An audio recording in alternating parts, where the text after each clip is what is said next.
बिस्मिल्लाहिर्रहमानिर्रहीम अस्सलाम वालेकुम। Welcome back to my channel. कैसे हैं आप? उम्मीद करते हैं आप खैर आफियत से होंगे और बहुत ही शुक्रिया, आप मेरी वीडियोस को बहुत लाइक करते हैं और अच्छे अच्छे से कमेंट्स करते हैं और वीडियो को शेयर और लाइक करते हैं, तो बहुत शुक्रिया आपका। तो सबसे पहले हम डिज़ाइन बनाने के लिए एक पैटर्न रेडी कर लेंगे। इसके लिए मैंने कैनवस पेपर लिया। आप कोई हार्ड कार्ड भी ले सकते हैं, मेरे पास नहीं था हार्ड पेपर, तो इस वजह से मैंने कैनवस पेपर लिए। इसे डबल फोल्ड करने के बाद मैंने इसके ऊपर इस तरह से एक पैटर्न ड्रा करने के बाद इसे मैंने कटिंग कर ली है। सेंटर से इसकी जो वीथ है वो 3.5 इंच है और इस साइड से 2 इंच है। तो अब ये मैंने 2 फैब्रिक लिए हैं, ठीक है। दोनों रेशमी फैब्रिक है। जो ऊपर वाला ग्रीप का है, क्योंकि वो उसमें मुझे सिल्क में वो कलर नहीं मिल रहा था, तो इसलिए मैंने जो ऊपर वाला फैब्रिक है ग्रीप में है, जो इसके नीचे वाला फैब्रिक वो मैंने सिल्क में लिया। तो आप चाहे कोई भी फैब्रिक ले सकते हैं।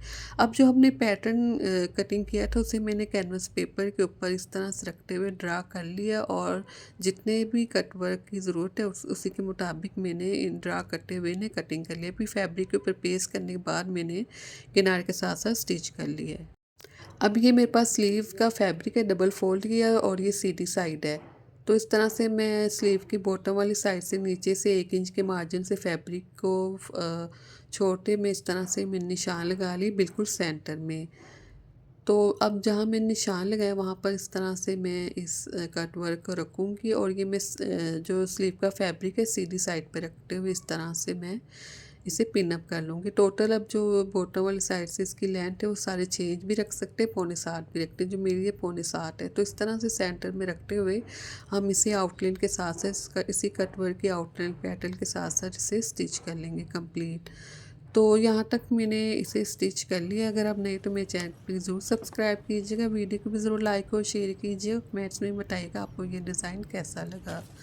तो इस तरह से सेंटर से स्टिच करने के बाद अब साइड्स पे इस तरह से स्कर्ट वर्क रखूँगी। जो उनका सेंटर की स्पेस है वो मैं ऑलमोस्ट 3 इंच रखूँगी और इसी तरह से दूसरी साइड पर भी मैं इसे रखूँगी अपोजिट डायरेक्शन में। पहले सीधी साइड पे रखूँगी और फिर दूसरी साइड पे इसे स्टिच करूँगी। तो इस तरह से ये साइड पे रखते हुए मैंने इन तीनों को इस तरह से स्टिच कर लिया, ठीक है। मैंने 3 कट वर्क रेडी किए। आप इनको 4 भी बना सकते हैं, 5 भी बना सकते हैं, ठीक है। लेकिन सेंटर की जो स्पेस है वो बराबर होनी चाहिए। पहले आप बिल्कुल सेंटर में स्टिच कर लें, फिर साइडों पे से स्टिच कर लें। तो इस तरह से स्टिच करने के बाद जो एक्स्ट्रा फैब्रिक है उसे मैं कटिंग कर लूँगी, थोड़ा सा फैब्रिक छोड़ दूँगी और जो सिलाई है इसकी वो कटिंग नहीं होनी चाहिए, इस बात का ठीक है बिल्कुल ख्याल रखना है आपने।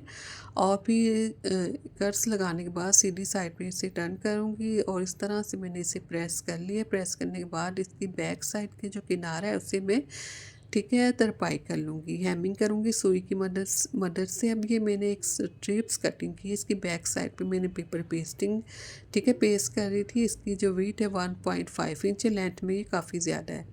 तो इस तरह से फिर इन स्ट्रिप्स के दोनों किनारों को मैं फोल्ड करते हैं बिल्कुल आउटलाइन जो है इसकी, जो ओपन है, जो खुली हुई आउटलाइन है, इसी आउटलाइन के ऊपर मैं कंप्लीट इसी किनारे के ऊपर से स्टिच कर लूँगी। स्टिच होने के बाद इसकी जो वेट है वो ऑलमोस्ट 1/2 इंच से 3 cm रह जाएगी। तो इस तरह से 6 इंच के मार्जिन से मैंने कटिंग कर लूँगी। अब बाकी जो स्ट्रिप्स हैं उन्हें सबको इसी तरह से 6 इंच के 6 इंच के मार्जिन से बिल्कुल बराबर रखते हुए इन्हें कटिंग कर लेना है। अब ये जो हमने स्ट्रिप कटिंग की थी इसे हम इस तरह से इसकी एक नोट लगा देंगे फोल्ड करते हुए सेंटर में, बिल्कुल सेंटर में हम इस तरह से एक नोट लगाएंगे, गिरा लगा लेंगे, ठीक है। गिरा लगाने के बाद अब जो हमने ये कट वर्क रेडी किए थे अब हम इस तरह से इसे रखेंगे और दूसरी जो स्ट्रिप्स है उसे हम इस तरह से रखते हुए बिल्कुल बराबर रखते हुए इसे हम स्टिच करना स्टार्ट करेंगे। आप चाहे तो पहले ग्लू भी लगा सकते हैं, मेरे पास ग्लू नहीं थी, तो अगर ग्लू लगाएं तो आसानी से आप स्टिच कर लेंगे। तो इस तरह से बार बार आपको एडजस्ट करना पड़ेगा और देखना पड़ेगा कहीं से ख़राब ना हो जाए। तो इनके सब के सेंटर में मैंने इन्हें स्टिच कर लिया है। देखिए बहुत ही खूबसूरत ये बनकर रेडी हुआ, बिल्कुल न्यू डिज़ाइन है, आप किसी फैब्रिक के ऊपर बना सकते हैं। मैं ये लॉन के फैब्रिक के ऊपर बना रही क्योंकि मौसम चेंज होने वाला है, बल्कि हो रहा है चेंज। तो अब ये मैंने एक और कैनवस पेपर लिया, आप हार्ड पेपर भी ले सकते हैं कोई। तो अब मैं इसके ऊपर एक और पैटर्न रेडी करूँगी। जो ऊपर मैंने लाइन लगाई है वो ऑलमोस्ट 2.5 इंच की, इस तरह से 3.5 इंच के मार्जिन से मैं एक निशान लगा लूँगी और इसके ऊपर इस तरह से मैं एक पैटर्न ड्रा कर लूँगी। ठीक है, ये एक पैटर्न मैंने ड्रा कर लिए। ड्रा करने के बाद अब मैं कैनवस पेपर ले लूँगी और कोई भी आप बचे हुए कैनवस पेपर ले लें, उसके ऊपर इस तरह से हम इन्हें बराबर रखते हुए ड्रा कर लेंगे कंप्लीट। ठीक है, इस तरह से बराबर रखते हुए हम ड्रा करेंगे और फिर इसी तरह से हम आउटलाइन के साथ साथ इसे कटिंग कर लेंगे। फैब्रिक के ऊपर पेस्ट कर लेंगे। ठीक है, जो भी जिस भी फैब्रिक के ऊपर आप बनाना चाहते हैं उसके ऊपर आप इस तरह से एक ही दफ़ा से पेस्ट कर लें। इस तरह से काम करने में आसानी हो जाएगी। और इस तरह से पेस्ट करना है कि इनके सेंटर में थोड़ा थोड़ा सा फैब्रिक छोड़ना है, बिल्कुल साथ साथ रखते हुए पेस्ट नहीं करना। और फिर एक और दूसरा फैब्रिक लेना है और उसकी बैक साइड पे मैंने पेपर पेस्टिंग के कर ली। आप चाहे तो सिंपल भी आप रख सकते हैं। अगर आपके पास पेपर पेस्टिंग नहीं है तो आप सादा फैब्रिक भी ले सकते हैं। मेरे पास थी तो इसलिए मैंने एक्स्ट्रा जो इसकी बैक साइड वाला फैब्रिक है उसकी बैक साइड पे मैंने पेपर पेस्टिंग पेस्ट कर लिया। तो इस तरह से फिर हमें आउटलाइन के साथ साथ स्टिच कर लेंगे और फिर हम इसी तरह से सीधी साइड पर टर्न कर लेंगे। और टर्न करने के बाद कोई भी नोकीली चीज़ के साथ जो इनकी नोकें हैं उनको बिल्कुल हम बाहर वाली साइड पे निकाल देंगे, सीधा कर लेंगे। पानी से स्प्रे करते हुए इस तरह से मैंने इसे प्रेस कर लिया। ठीक है, इसे मैंने इस तरीके से प्रेस कर लिया। इस तरह से आप चाहे तो इसे भी फ्रंट पे ला सकते हैं। ये जो दूसरा कलर है, ठीक है, इस कलर को भी इस तरह से फ्रंट पर ला सकते हैं। जो भी आपको इजी लगे, जो भी अच्छा लगे उस तरह से आप इसे फ्रंट पर ला सकते हैं। तो इस तरह से मैंने इसे बराबर रखते हुए स्टिच कर लिया। अब जो इनकी तो जो तमाम है उन्हें कट वर्क है, ठीक है, उन्हें मैं इस तरह से स्टिच करने के बाद पानी से स्प्रे करूँगी ताकि जो इनकी नोकें वो नीचे बैठ जाए और अच्छे से प्रेस हो जाए। तो इस तरह से मैं इन्हें अच्छे से प्रेस कर लूँगी इन सबको। तो प्रेस करने के बाद अब ये मेरे पास ऑर्गेन्जा फैब्रिक है, ये मेरे पास पैच वाला फैब्रिक है। ठीक है, अगर आपके पास पैच वाला फैब्रिक ना हो, सिंपल आपको ऑर्गेन्जा फैब्रिक मिले तो आप इस तरह से इसका पैच भी बना सकते हैं। डबल फोल्ड करने के बाद इसकी जो वेट है मैंने 3 इंच रखी है, 3 इंच है। और जो लेंथ है वो जो स्लीव की बॉटम है उसी के मुताबिक मैंने इस फैब्रिक की ऑर्गेन्जा फैब्रिक की लेंथ रखी है। तो इस तरह से जो ओपन साइड है, खुली साइड है, उस साइड पे हम इस कट वर्क को इस तरह से रखेंगे और स्टिच कर लेंगे फैब्रिक की जो खुली साइड है। और बंद साइड वाली जो हिस्सा है फैब्रिक उस साइड पे नोकें आ जाएंगी। तो इस तरह से सेंटर से स्टिच करने के बाद जब ये जो बॉटम वाली साइड है इस साइड पे इस तरह से हम बैक साइड पे इसे रखेंगे। और जो सिलाई थी, जिस सिलाई से हमने इस कट वर्क को स्टिच किया, उसी सिलाई के ऊपर, उसी स्टिचिंग के ऊपर हम अगेन दोबारा से इसे स्टिच कर लेंगे कंप्लीट।